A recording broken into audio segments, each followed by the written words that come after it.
Jadi baik, selamat siang untuk kita semua. Kembali lagi bersama saya Rinildis Dedu.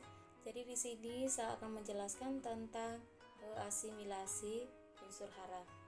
Jadi sebelum saya memasuki materi tentang asimilasi unsur hara, jangan lupa like, komen, subscribe dan juga share ya teman-teman. Jadi di sini saya akan membahas lebih lanjut tentang asimilasi unsur hara. Jadi kita lihat yang pertama itu tentang pengertian asimilasi. Jadi asimilasi merupakan transport komponen metabolik terlarut dari luar ke dalam lingkungan sel, baik secara pasif atau difusi maupun transport aktif. Jadi sel yang mendapatkan semua komponen metabolik ini melalui asimilasi disebut osmotrof. Contohnya itu seperti jamur, alga dan juga bakteri. Jadi asimilasi ini dipenuhi dengan mekanisme transportasi dengan energi pasif atau energi netral dan juga energi aktif atau energi konsumsi. Jadi yang berikut kita masuk tentang pertumbuhan dan perkembangan pada tumbuhan. Pertumbuhan merupakan sebagai suatu proses pertambahan ukuran atau volume serta jumlah sel. Jadi proses ini merupakan terjadi secara tidak bolak-balik atau irreversibel. Perkembangan didefinisikan merupakan sebagai suatu proses menuju keadaan yang lebih dewasa. Namun jika kita mengkajinya lebih dalam, proses ini tidak berjalan sendiri-sendiri, tetapi berjalan seiring atau bersamaan. Jadi diawali dengan pertumbuhan, lalu dilanjutkan dengan perkembangan. Pertumbuhan dan perkembangan itu sendiri merupakan hasil interaksi antara faktor dalam dan juga faktor luar.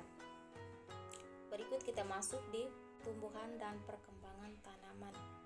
Pertumbuhan dan perkembangan tanaman ini dimulai sejak kecambahan biji. Jadi kecambahan biji itu kemudian berkembang menjadi tumbuhan kecil yang sempurna. Setelah tumbuh hingga mempunyai ukuran dan usia tertentu, tumbuhan ini akan berkembang membentuk bunga, buah atau biji sebagai alat perkembangbiakan. Berikut kita masuk di jenis-jenis pertumbuhan dan perkembangan tanaman.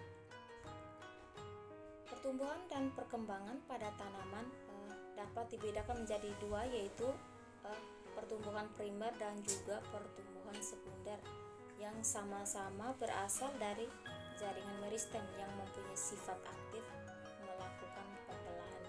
Jadi pertumbuhan primer ini berasal dari meristem primer dan pertumbuhan sekunder berasal dari meristem sekunder. Berikut kita lihat tentang faktor-faktor yang mempengaruhi pertumbuhan dan perkembangan tanaman.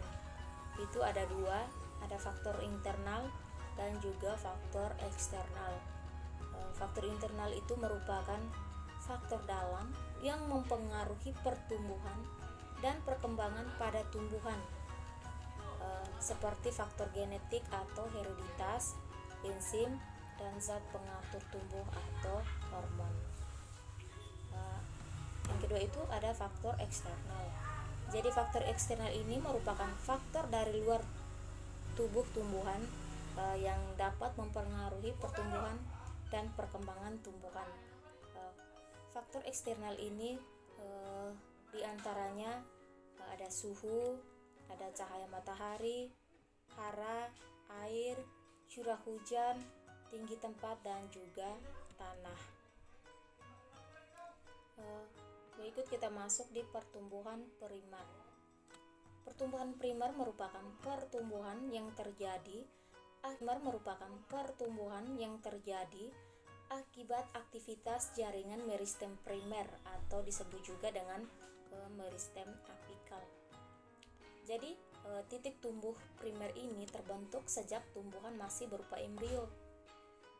Jaringan meristem ini terdapat di ujung batang dan juga ujung akar. Akibat dari pertumbuhan ini, akar dan batang tumbuhan bertambah panjang. Yang kedua itu pertumbuhan sekunder.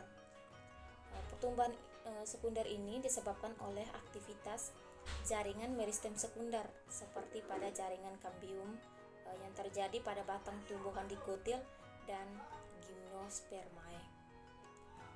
Jika semakin tua umur tumbuhan, batang tumbuhan dikotil akan semakin besar. Hal ini disebabkan karena adanya proses pertumbuhan sekunder. Jadi pertumbuhan sekunder ini tidak terjadi pada tumbuhan monokotil. Jadi bagian yang paling berperan dalam pertumbuhan sekunder ini adalah kambium.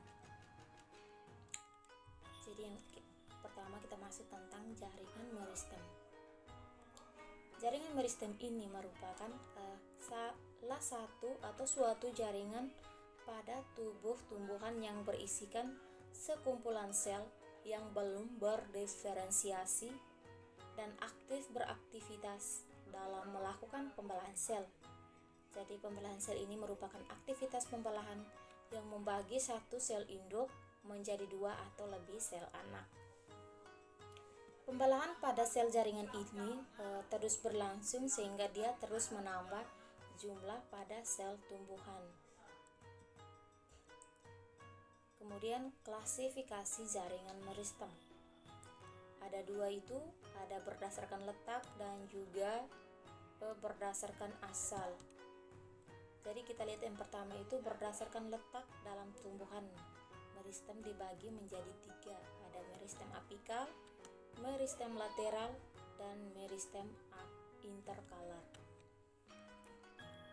Meristem apikal itu merupakan meristem yang berada di ujung batang dan juga pada ujung akar. Kemudian meristem lateral itu merupakan meristem yang menyebabkan organ bertambah lebar ke arah lateral. Dan meristem interkalar itu merupakan meristem yang berada di antara jaringan yang sudah berdiferensiasi, misalnya pada ruas-ruas tumbuhan Graminae. Jadi contohnya itu seperti pada gambar.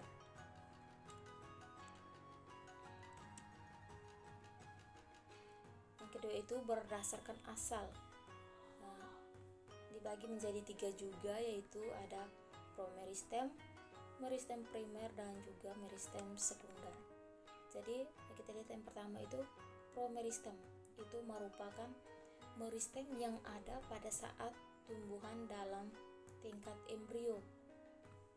Meristem primer itu merupakan meristem yang berkembang langsung dari sel embrionik.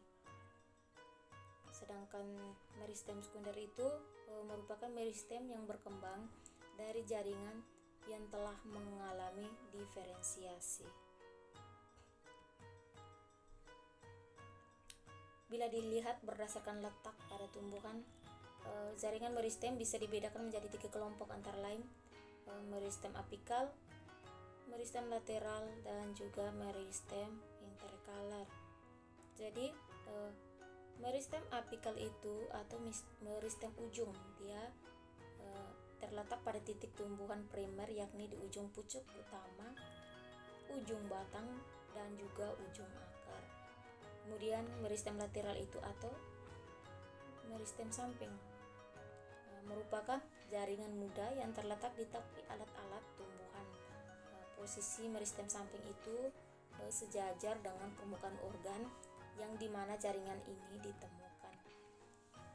Yang berikut tentang meristem interkalar atau meristem antara. Jadi jaringan ini terletak di antara jaringan dewasa. Interkalar berada di antara bagian-bagian dari alat-alat tumbuhan, misalnya meristem pada pangkal ruas rumput-rumputan, tebu, dan sebagainya. Jadi itu saja video yang bisa saya paparkan. Semoga video ini bermanfaat untuk kita semua. Terima kasih.